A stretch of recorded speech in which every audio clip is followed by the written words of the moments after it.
नमस्ते बच्चों, आज मैं एक बार फिर आपके सामने एक्सरसाइज 16.1 के क्वेश्चन नंबर 8 से आगे के लेकर उपस्थित हूँ। इससे पहले वाले वीडियो में मैंने आपको क्वेश्चन नंबर 1 से 7 और इससे संबंधित बेसिक जानकारी आपको दे दी थी। ठीक है, तो चलिए आइए क्वेश्चन नंबर 8 की तरफ। क्या कहता है क्वेश्चन नंबर 8?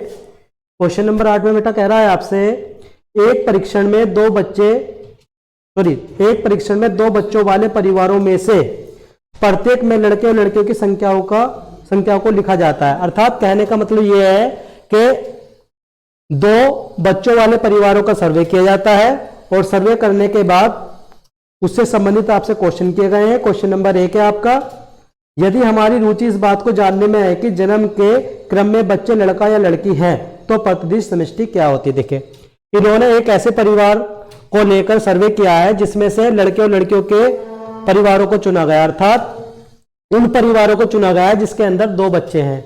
अब वो दोनों बच्चे लड़के भी हो सकते हैं, दोनों लड़कियां भी हो सकती हैं, एक लड़का और एक लड़की भी हो सकती है। तो इस बात को लेकर इसने सबसे पहले क्वेश्चन में आपसे कहा है कि बताइए किसकी प्रतिदिश समष्टि क्या होगी। देखिए, सबसे पहले तो बच्चों हमने मान लिया हमारे पास दो बच्चों वाले परिवार कौन कौन से, जिसमें एक तो लड़का हो सकता है, बी मतलब बॉय और जी मतलब गर्ल। इस प्रकार के दो परिवार हो सकते हैं। ठीक है, मतलब कहने का यह है कि दोनों लड़के भी हो सकते हैं, दोनों लड़कियां भी हो सकती हैं और एक लड़का एक लड़की भी हो सकती है। अब नंबर 1 आपसे उसने पूछा है जन्म के क्रम में बच्चा लड़का है या लड़की, इस बात की हमें प्रतिदिश समष्टि ज्ञात करनी है। देखिए, प्रतिदिश समष्टि क्या होगी बच्चा? देखिए, या तो दोनों लड़के हो सकते हैं आगे, तो हमने क्या लिख दिया, बॉयज संग में बॉयज, या एक बॉयज एक गर्ल्स हो सकती है, या एक गर्ल एक बॉय हो सकता है, या फिर दोनों ही क्या हो सकती हैं, आपकी लड़कियां हो सकती है, गर्ल्स हो सकती है। इससे ज्यादा तो और इसमें आपकी कोई कंडीशन बनकर नहीं आती।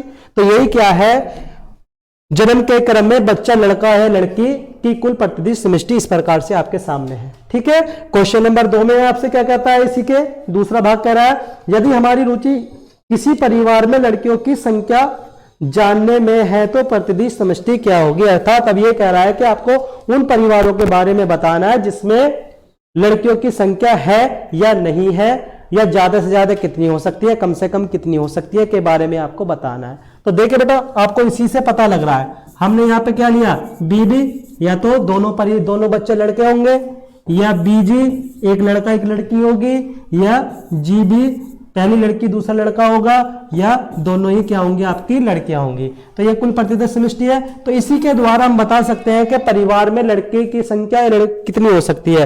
देखिए, सबसे पहले अगर हम यहाँ की बात करते हैं तो यहाँ पर लड़की कितनी है, 0, तो या तो 0 हो सकती है। यहाँ पर लड़की की संख्या कितनी है, 1, यहाँ पर लड़की की संख्या कितनी है, 1, तो यह आपकी 1 हो सकती है। और लास्ट में लड़कियों की संख्या कितनी है, आपकी 2, तो मैक्सिमम आपके पास में 2 लड़कियां आ सकती है। इसी प्रकार आप ये कह सकते हैं कि वे परिवार जिनके अंदर लड़कियों की संख्या अगर हमें जाननी है तो या तो परिवार में कोई लड़की नहीं होगी, या परिवार में एक लड़की होगी, या परिवार में ज्यादा से ज्यादा 2 लड़कियां हो सकती है। ये थी क्या, इसकी प्रतिदिश समष्टि। ठीक है जी, चलिए अगले क्वेश्चन की तरफ चलते हैं। अगला क्वेश्चन है आपका 9। क्वेश्चन नंबर 9 में क्या कह रहा है, ये कह रहा है एक डिब्बे में एक लाल और एक जैसी 3 सफेद गेंदें रखी गई हैं। इन्होंने क्या करा, एक डिब्बा लिया, उसमें एक तो लाल और एक जैसी 3 सफेद गेंदें रख दी। ठीक है, एक लाल रख दी जिसे हमने रेड मान लिया, और 3 सफेद रख दी जिसे हमने WW यानी व्हाइट मान लिया। अब ये आगे आपसे कह रहा है 2 गेंद उत्तरोत्तर बिना प्रतिस्थापित किए वृक्ष निकाली जाती है। अर्थात 2 गेंद बिना प्रतिस्थापित करके इसमें से निकाला जाता है। तो इस परीक्षण का प्रतिदिश समष्टि क्या होगी। देखिए, उसने कहा है हमारे पास में एक डब्बा है, उस डब्बे में एक तो लाल गेंद और जी 3 सफेद गेंद है। ठीक, अब इस डिब्बे में हाथ डाला और बिना प्रतिस्थापित किए 2 गेंदें निकाली, तो वो कैसा कह रहा है कि इसकी प्रतिदिश समष्टि क्या होगी। देखिए, सबसे पहले तुमने कह दिया, माना लाल गेंद हमने R मान ली, सफेद गेंद हमने W मान ली, मतलब व्हाइट, तो प्रतिदिश समष्टि क्या होगी भाई। हम इस डिब्बे के अंदर अगर हाथ डालते हैं, या तो पहली गेंद सफेद आएगी, दूसरी आएगी लाल, या पहली लाल आएगी, दूसरी आएगी आपकी सफेद, या लाल आएगी नहीं, दोनों ही क्या आएंगी, आपकी सफेद। ये क्या कुल आ गई इसकी प्रतिदिश समष्टि। बस आपको इसमें ये लिखना है। क्वेश्चन आपके बहुत छोटे छोटे अगर आपकी समझ में आ जाए। ठीक है, इसके बाद क्वेश्चन नंबर 10 की बात करते हैं।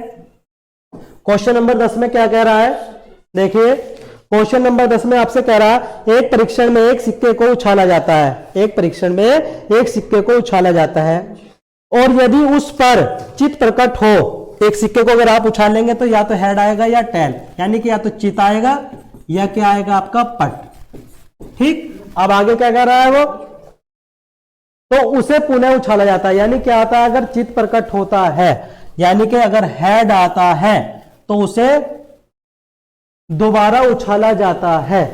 ठीक है, चित प्रकट होता है तो पुनः उछाला जाता है। पहली बार उछालने पर पट प्राप्त होता है तो एक पासे को फेंका जाता है, यानी कि पहली बार उछालते हैं तो क्या होता है, पट प्राप्त होता है, और यदि पट प्राप्त होता है तो साथ ही साथ क्या होता है, एक पासा भी उछाला जाता है। अब ये कह रहा है तो इस पासे को फेंकने पर प्रतिदिश समष्टि क्या होगी। देखिए सबसे पहले हम बात करते हैं कंडीशन। अगर आप एक सिक्के को उछालते हैं तो दो कंडीशन बन के आती है, या तो हेड या फिर टेल। अब वो कह रहा है यदि हेड आ गया अर्थात पट आ गया तो वो दोबारा उस सिक्के को उछाल लेगा, और यदि हेड ना आया और क्या आ गया आपका टेल, तो टेल आने की कंडीशन में क्या करना है, एक पासा उछालना है, और जब पासा उछालोगे तो पासे पे क्या होता है, 1 से 6 तक की संख्या स्थित होती है। तो इस प्रकार से हमें कुल प्रतिदिश समष्टि ज्ञात करनी है। देखिए तो प्रतिदिश समष्टि इस प्रकार होंगी। सबसे पहले देखिए यदि आपने पहली बार सिक्के को उछाला तो हेड हेड आ सकता है या हेड टेल आ सकता है। हेड आने की स्थिति में उसने पहले ही आपसे कह दिया कि आपको दोबारा से सिक्का उछालना है। अब जैसे ही आपका टेल आया, टेल आने की कंडीशन में उसने क्या कहा कि एक पासे को उछाला जाता है। तो मान लिया टेल आया, टेल जैसे ही आएगा तो पासा उछाला जाएगा, पासा उछाला जाएगा तो पासे में कितनी संख्या होती है, 1 से 6 तक की संख्या होती है। अब उन 6 की 6 संख्याओं को लेकर हमें प्रतिदिश समष्टि भी ज्ञात करनी है। जैसे ही आपका टेल आया, आपने पासा उछाला तो या तो पासे पे 1 आएगा या 2 आएगा या 3 आएगा या 4 आएगा या 5 आएगा या लास्ट में आपका 6 आएगा। इस प्रकार से ये आपकी कुल प्रतिदिश समष्टि या कुल सैंपल स्पेस आपके बन के आ गए। तो इस तरीके से क्वेश्चन नंबर आपका 10 हो गया। नेक्स्ट क्वेश्चन नंबर 13 की तरफ चलते हैं। बीच के जो क्वेश्चन है वो इन्हीं की तरह है, सेम है, प्रतिदिश समष्टि ही बनानी है।